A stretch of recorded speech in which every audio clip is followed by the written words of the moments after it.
ಸಮಸ್ತ ನಾಡಿನ ಜನತೆಗೆ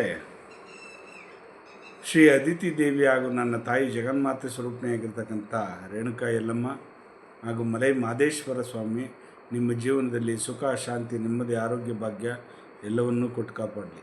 ಬಂಧುಗಳೇ, ಈ ವಿಡಿಯೋ ಮಾಡ್ತಾ ಇರ್ತಕ್ಕಂಥ ಉದ್ದೇಶ ಏನಪ್ಪ ಅಂತಂದರೆ, ಮುಂಬರುವ ದಿನಗಳಲ್ಲಿ ಅಂದರೆ ಮಾರ್ಚ್ 3ನೇ ತಾರೀಕು ಮಂಗಳವಾರ ಶುಕ್ಲ ಪಕ್ಷದಲ್ಲಿ ಪಾಲ್ಗುಣ ಮಾಸದಲ್ಲಿ ಬರ್ತಕ್ಕಂಥ ಕೇತುಗ್ರಸ್ತ ಚಂದ್ರಗ್ರಹಣ.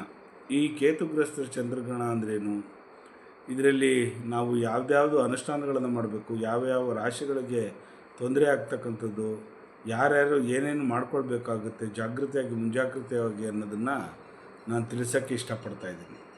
ಮೊದಲನೇದಾಗಿ ಮಂಗಳವಾರ ಸಾಯಂಕಾಲ ಬರ್ತಕ್ಕಂಥ ಕೇತುಗ್ರಸ್ತ ಚಂದ್ರಗ್ರಹಣ ಮನುಕುಲ ಮೇಲೆ ತುಂಬ ವ್ಯತಿರಿಕ್ತವಾಗಿರ್ತಕ್ಕಂಥ ಪರಿಣಾಮವನ್ನು ಬೀರ್ತಕ್ಕಂಥದ್ದು. ಹಾಗಾಗಿ ನಾನು ಲೈವಿಗೆ ಬರ್ತಾ ಇರೋ ಕಾರಣ ಏನಂತಂದರೆ, ನನ್ನ ಯೂಟ್ಯೂಬ್ ಚಾನಲ್ ಮುಖಾಂತರ ತಮ್ಮೆಲ್ಲರಿಗೂ ತಿಳಿಸೋಕ್ಕೆ ಇಷ್ಟಪಡ್ತೀನಿ. ಸ್ವಲ್ಪ ವಯೋವೃದ್ಧರು ಸ್ವಲ್ಪ ಮುಂಜಾಗ್ರತವಾಗಿ ಬೇಗ ಉಪಹಾರಗಳನ್ನು ತಿಂತಕ್ಕಂಥದ್ದು ಮಾಡಿಕೊಡಿ. ಮಧ್ಯಾಹ್ನ 2 ಗಂಟೆ ಮೇಲೆ ಅಷ್ಟೊಂದು ಒಳ್ಳೆಯದಲ್ಲ.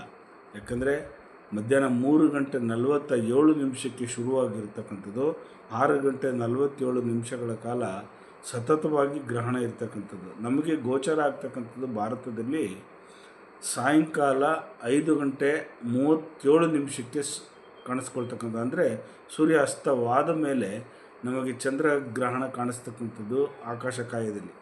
ಹಾಗಾಗಿ ನಮಗೆ ಚಂದ್ರಗ್ರಹಣ ಈ ಭರತಖಂಡಕ್ಕೆ ಇರೋದರಿಂದ ನಾವೆಲ್ಲರೂ ವಿಶೇಷವಾಗಿರ್ತಕ್ಕಂಥ ಒಂದು ಅನುಷ್ಠಾನಗಳನ್ನು ಮಾಡ್ತಕ್ಕಂಥದ್ದು, ಜಪತಪಗಳನ್ನು ಮಾಡ್ತಕ್ಕಂಥದ್ದು, ತುಪ್ಪದ ದೀಪಗಳನ್ನು ಅಂಟಿಸ್ತಕ್ಕಂಥದ್ದು, ದೇವಾಲಯಗಳಿಗೆ ಹೋಗಿ ದರ್ಶನ ಮಾಡ್ತಕ್ಕಂಥ. ಕೆಲವು ದೇವಾಲಯಗಳೇ ಬಂದ್ ಮಾಡಿಬಿಡ್ತಾರೆ. ಇದು ಸೂತಕದ ಛಾಯೆ, ಈ ಸೂತಕದ ಟೈಮಲ್ಲಿ ಈ ಪರ್ವಕಾಲದಲ್ಲಿ ಸೂತಕ ಇರ್ತದೆ, ಅದಕ್ಕೆ ದೇವಾಲಯಗಳನ್ನು ಬಂದ್ ಮಾಡ್ತೀವಿ ಅಂತ ಖಂಡಿತ ಅದನ್ನು ಮಾಡೋಕ್ಕೆ ಹೋಗ್ಬಾರ್ದು.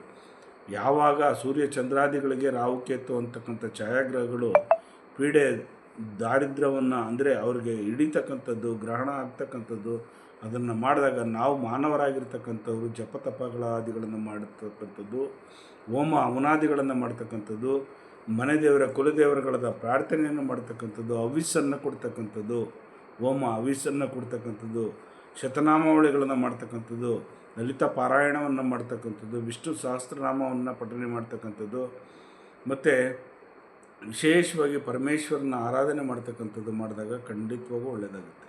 ಹಾಗಾಗಿ ಕೆಲವು ರಾಶಿ ನಕ್ಷತ್ರದಲ್ಲಿರ್ತಕ್ಕಂಥವ್ರಿಗೆ ಒಂದು 5 ನಕ್ಷತ್ರಗಳದವ್ರಿಗೆ ಇಲ್ಲ 6 ನಕ್ಷತ್ರದವ್ರಿಗೆ ಸ್ವಲ್ಪ ಏರುಪೇರು ಆಗ್ತಕ್ಕಂಥದ್ದು.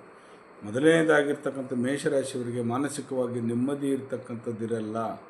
ಖಂಡಿತವಾಗೂ ಅವ್ರಿಗೆ ವಿಚಿತ್ರವಾಗಿರ್ತಕ್ಕಂಥ ಒಂದು ಘರ್ಷಣೆಗಳಾಗ್ತಕ್ಕಂಥದ್ದು ಜಾಸ್ತಿ ಆಗುತ್ತೆ. ಇನ್ನು ಮಿಥುನ ರಾಶಿಯಲ್ಲಿರ್ತಕ್ಕಂಥವ್ರಿಗೆ ಆ ರಾಶಿ ನಕ್ಷತ್ರದಲ್ಲಿರ್ತಕ್ಕಂಥವ್ರು ವಕ್ರದಲ್ಲಿ ಗುರು ಇದ್ದಾಗ ಮನಸ್ಸಕಾರಕ ಚಂದ್ರ ಅಷ್ಟೊಂದು ಚೆನ್ನಾಗಿರಲ್ಲ, ಅಷ್ಟೊಂದು ಅವ್ರಿಗೆ ಅಭಿವೃದ್ಧಿ ಆಗ್ತಕ್ಕಂಥದ್ದು ಆಗಲ್ಲ. ಇನ್ನು ಸಿಂಹ ರಾಶಿಯವರಿಗೆ ಸಿಂಹ ರಾಶಿಯಲ್ಲಿರ್ತಕ್ಕಂಥ ಪುಬ್ಬ ನಕ್ಷತ್ರದಲ್ಲೇ ಈ ಕೇತುಗ್ರಸ್ತ ಚಂದ್ರಗ್ರಹಣ ಬಂದಿರೋದ್ರಿಂದ ಮಕೆ ಮತ್ತು ಪುಬ್ಬ ನಕ್ಷತ್ರದಲ್ಲಿರ್ತಕ್ಕಂಥವ್ರಿಗೆ ಅಷ್ಟೊಂದು ಚೆನ್ನಾಗಿಲ್ಲ, ಆರೋಗ್ಯದ ಮೇಲೆ ಪರಿಣಾಮ ಬೀರ್ತದೆ. ಸ್ವಲ್ಪ ಹುಷಾರಾಗಿ ನೋಡ್ಕೊಳ್ಳಿ. ವಾಹನದಲ್ಲಿ ಅಪಘಾತ ಆಗ್ತಕ್ಕಂಥದ್ದು ಹುಷಾರಾಗಿ ನೋಡ್ಕೊಳ್ಳಿ, ಕೇರ್ಫುಲ್ಲಾಗಿರಿ.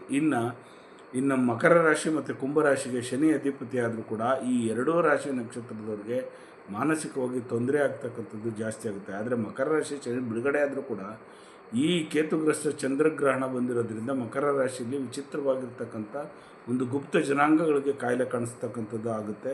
ಹುಷಾರಾಗಿ ನೋಡ್ಕೊಳ್ಳಿ. ಕುಂಭರಾಶಿಯವರಿಗೆ ಅಪಘಾತಗಳಾಗ್ತಕ್ಕಂಥದ್ದು, ಪ್ರಾಣಿಗಳಿಂದ ನಿಮಗೆ ತೊಂದರೆ ಆಗ್ತಕ್ಕಂಥದ್ದು ನೋಡ್ಕೊಳ್ಳಿ, ಹುಷಾರಾಗಿ. ಇನ್ನು ಮೀನರಾಶಿಯವರಿಗೆ ಮಿಶ್ರ ಫಲ ಕೊಡ್ತಕ್ಕಂಥವನು, ವಕ್ರದಲ್ಲಿ ಗುರು ಇರ್ತಕ್ಕಂಥವನು. ಹಾಗಾಗಿ ಕೇರ್ಫುಲ್ಲಾಗಿರಿ, ವಾಹನದಲ್ಲಿ ಸ್ವಲ್ಪ ಹುಷಾರಾಗಿರಿ. ಎಲ್ಲರೂ ದೂರ ಪ್ರಯಾಣ ಮಾಡ್ತಕ್ಕಂಥದ್ದು ನಿಷಿದ್ಧ ಮಾಡಿ. ಸ್ವಲ್ಪ ಆ ಸಮುದ್ರ ತೀರಗಳಿಗೆ ಹೋಗ್ತಕ್ಕಂಥದ್ದು, ನದಿಗಳ ಸ್ನಾನ ಮಾಡ್ತಕ್ಕಂಥದ್ದು ಮಾಡಿ, ಖಂಡಿತವಾಗಿ ಒಳ್ಳೆಯದಾಗುತ್ತೆ. ಇನ್ನು ಧನುಸು ರಾಶಿಯಲ್ಲಿರ್ತಕ್ಕಂಥವ್ರಿಗೆ ಉತ್ತರಾಭಾದ್ರ ನಕ್ಷತ್ರ, ಪೂರ್ವಾಷಾಢ ನಕ್ಷತ್ರದಲ್ಲಿರ್ತಕ್ಕಂಥವ್ರಿಗೆ ಸ್ವಲ್ಪ ಮಾನಸಿಕವಾಗಿ ತೊಂದರೆ ಆಗ್ತಕ್ಕಂಥದ್ದು, ಕೋಪ ಉದ್ರೇಕಕ್ಕೆ ಒಳಗಾಗ್ತಕ್ಕಂಥದ್ದು, ಸೂಸೈಡ್ಗೆ ಅಟೆಂಡ್ ಮಾಡ್ತಕ್ಕಂಥದ್ದು, ತೊಂದರೆ ಎಷ್ಟು ಟೆನ್ಷನ್ ತೊಗೊತೀರ ಅಂದರೆ ಅಷ್ಟು ತೊಂದರೆಗೆ ಟೆನ್ಷನ್ ತೊಗೊಳ್ತಕ್ಕಂಥದ್ದು ಆಗುತ್ತೆ.